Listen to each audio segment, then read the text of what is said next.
para tumakbo sa 2028. Does the palace see this as a moment of truth para malaman kung sino yung mananatiling kaalyado ng Vice Presidente, and sa kabilang banda, malalaman din naman natin yung mga hindi bibitiw sa administrasyon? Ang ganyan pong pananaw, hindi po ito ang pananaw ng palasyo.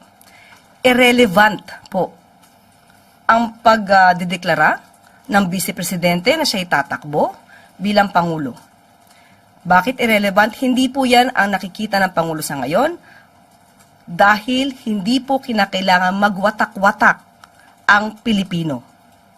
Ang mga kababayan na po natin, lalong-lalo na po yung mga leaders at mga public servants, hindi po dapat nagkakampihan sa ngayon. Ang kailangan po ng Pangulo ay ang pagkakaisa upang maiangat ang ekonomiya, masolusyonan ang issue sa baha, maiangat ang employment rate ng ating mga Pilipino, ng ating mga kababayan. Yan po ang dapat na inuuna na solusyonan ng ating gobyerno. At ang pagkakampihan, hindi po ito napapanahon. So that's why it's irrelevant. Wala sa lang, Yusek. Para sa reaksyon sa patuloy na depensa ng Duterte kaugnay ng continuous claim that the ex-president was kidnapped. Tayo nga po lubhang nagtataka dahil patuloy nila itong ginagawang naratibo. At ang purpose lamang nito ay sirain at ibagsak ang imahe ng ating Pangulo.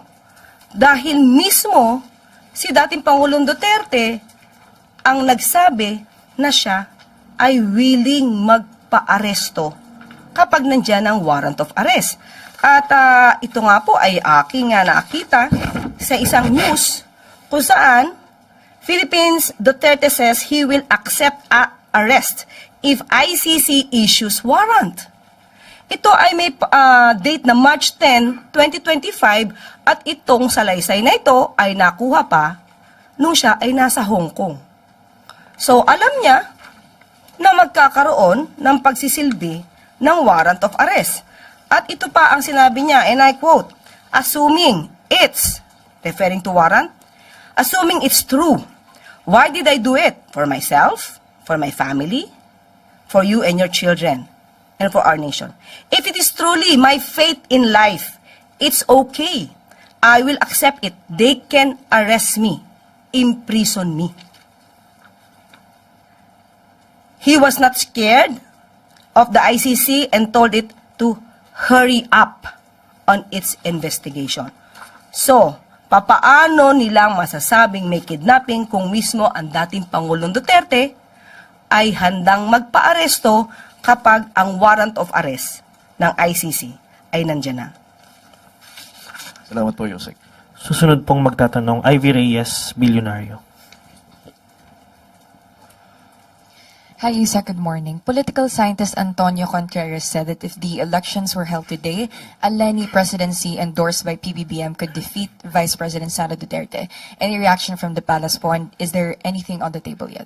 So ang lumalabas sa opinion ni Professor Antonio Contreras ay ex or former VP Leni versus VP Sara. So ang lumalabas ay aksyon versus bakasyon, nagtatrabaho versus hindi nagtatrabaho, pro-Philippines versus not pro-any country, suhesyon na igagalang, patawad, pero hindi napapanahon. And may reaction po ba ang palasyo sa opinion ni Prof. Contreras na the Dutertes are in panic mode? That's why the Vice President made an early announcement to run for 2028. Kung ganyan po ang pananaw ng isang political analyst, kagaya po ni Professor Antonio Contreras, yan po ay igagalang natin na opinion. Pero sa pananaw po ng Pangulo, katulad ng ating sinabi kanina, kung ano man ang dahilan ng Vice Presidente sa kanyang pag-aanunsyo, it doesn't matter.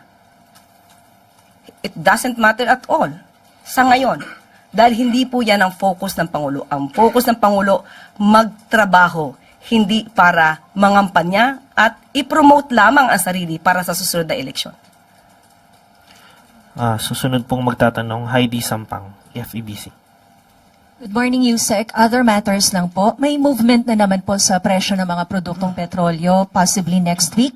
Kung sakali po, pang 8th straight week na po ito ng oil price hike. Ano po ang posisyon ng palasyo sa mga petition po ngayon para sa fair hikes ng mga drivers at operators na inaaral din po ngayon ng LTFRB?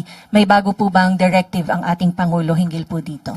Opo, nakausap din po mismo natin ang pamunuan po ng LTFRB, si Chairman at Tony Vigor Mendoza, pati po si DOTR Secretary Banoy Lopez. Sa ngayon po ay may hearing na nagaganap, pinag-aaralan mabuti kung magkakaroon ng fair hike.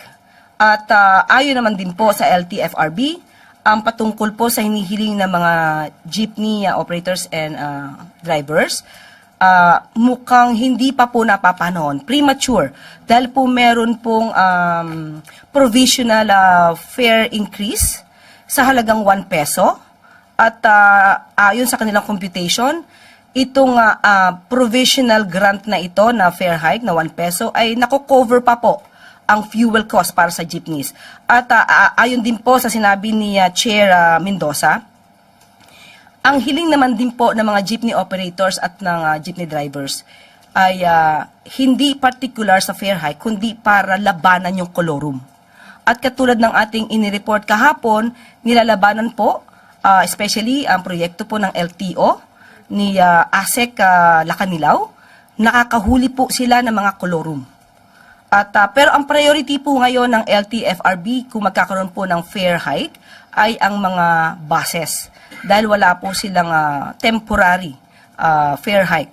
So, yun po, ang priority po nila ay ang pag-uusap tungkol sa pag-increase ng pamasahe sa mga bus. Quick follow-up lang po, Yusek. Kung wala pong fair hike para po sa jeepney, meron po bang kinoconsider na subsidy or alternative assistance po para po sa kanilang hanay? Actually, kahit po sabihin natin na premature, ayon po kay Atty. Vigor Mendoza, pinag-aaralan pa rin po ang maaaring maibigay na tulong sa mga jeepney operators and drivers. Ayon po yan kay Atty. Vigor Mendoza. Huling magtatanong po, Ann Soberano, Bombo Radio. Yusek, good morning. Other topic lang po ito. Reaction po ng Palasyo sa pinalalakas na cyber defense partnership ng Pilipinas at Canada. At ano ang kahalagahan nito sa kasalukuyang security landscape at paano po makakatulong ang regular na exchange ng cyber threat information sa pagpapalakas ng national cybersecurity posture po ng ating bansa? Yes, ayon din po sa kautusan ng Pangulo, kailangan po talaga nating labanan itong mga cyber attacks na ito. At dahil po dito, ang sabi po ni ASEC Arsenio Andulong, ang pagkakaroon po ng cyber defense partnership with Canada and Japan ay para po paigtingin yung kolaborasyon ng bansa sa ating bansa mismo, ang ibang bansa sa ating bansa. At lalo na po ang Canada po, ang bansang Canada po ay may extensive na kaalaman, mas malalim na kaalaman patungkol po sa cyber defense mechanisms or measures. At plano po ito na gawing taon-taon na po. At yung mga cyber security threats na kanilang tututukan, aking pong babanggitin, nandito po ang state-sponsored attacks and espionage, foreign interference and misinformation, ransomware and data breaches, critical infrastructure protection, talent and infrastructure gaps. So, evolving po kasi yung mga cyber threats. So, kaya dapat patuloy po na nagbibigayan, nagpapalitan ng kaalaman para po mas maproteksyonan ang bansa sa mga cyber attacks na tulad nito. So, ibig sabihin, Yusek, ito po yung magiging focus, ito po yung magiging pakatutukan ng administrasyon. Yung mga nabanggit nyo. Opo, kailangan po kasi medyo lumalala po, lalong-lalo na po ang mga misinformation. Nagagamit po ito at nagiging biktima po ang ating mga inosenteng kababayan. Salamat, Yusek. Yun na po ang huling tanong, Yusek. Maraming po. Yes. Yusek, update lang namin, or may we confirm if magdetake na ng oath this afternoon si Attorney Melvin Matibag as NBI Chief, and will the President administer the oath himself? Ibibigay ko po sa inyo update pagkatapos po ng briefing. Ma'am, update lang, baka may reason kung bakit siya. May reason na inaibigay bakit si Attorney Melvin yung inassign as NBI chief. Ibibigay ko po ang update pagkatapos po ng briefing. Yes. Yusek, as we know, ma'am, the confirmation of charges hearing is set this coming Monday on February 23 in related to the case of former President Duterte. May we know, ma'am, if President Marcos will be monitoring the ICC proceedings? Hindi po kailangan mag-monitor ng Pangulo. Ang sabi nga po natin, ang minomonitor po ng Pangulo ay yung interest po ng ating bansa. Kung meron po mangyayari sa hearing, ito po ay personal na po kay dating Pangulo Duterte. At tatandaan po natin na ang mga nagsampa po ng kasong to ay kapwa natin Pilipino. Pilipino nagsampa ng kaso, nirereklamo, ay kapwa natin Pilipino. Hindi po imo-monitor, pero syempre kailangan pong maging updated ang Pangulo sa lahat na nangyayari. Dahil mga kapwa Pilipino natin ang nasasangkot dito. Yes. Dagdag ko po sa tanong, merong mga ginagawang fundraising ngayon para sa mga complainants na hindi makakapunta dun sa the Netherlands considering na hindi nila kaya yung pamasahe. Will the government assist them? Sa ngayon po, ang huli kong pagkakaalam, hindi po ako updated sa ngayon. Pero ang huli ko pong pagkakaalam, according to DOJ, dahil po Pilipino po ang complainants sa nasabing kaso, sila po ay poproteksyonan at tutulungan. Up to the what extent, bibigyan ko po kayo ng update at tatanungin ko po ang pinakahuli na maaari nating ibigay na impormasyon patungkol dyan. Yun na po huling tanong, Yusek. Maraming salamat. At bago tayo magtapos, pambansang